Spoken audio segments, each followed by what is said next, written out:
On the short term, we're working, I think, on two big axes. The first axis is to continue what we started to do in our last sustainability program, is to make sure that out of our plants, no waste is going to landfill anymore.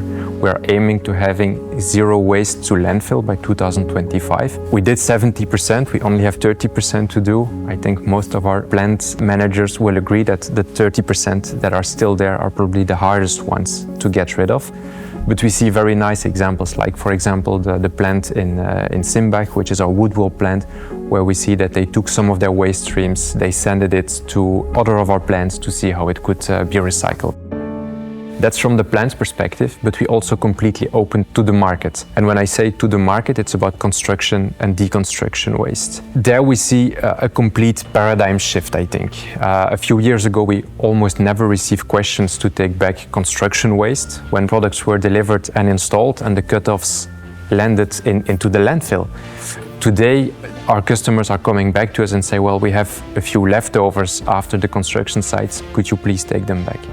And that's where we see that we're setting up elements like insulation that looks to glass wool and rock mineral wool coming back from the construction sites to have them recycled in our plants. But also, for example, in the Netherlands, we have an initiative called Recycle Club, where we set up baling machines or press containers at wood prefab constructors where they can put their leftovers, and this material is also coming back and then sent to different recycling routes.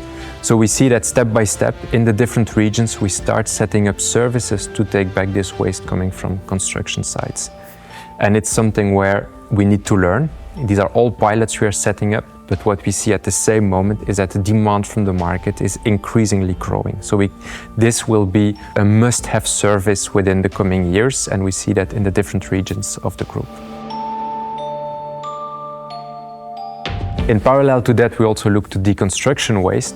And when we talk about deconstruction waste, the biggest project we have at the moment is the looping project, which is to set up a recycling plant here in Vizé, where we will recycle glass mineral wool coming back from deconstruction sites. So the objective is not to give a service to our customer anymore, but really to become a recycling plant, to buy the waste, to sell the service, to have this waste recycled, to take it in and to create an extra secondary raw material for our plant so that we can even more increase our recycled content.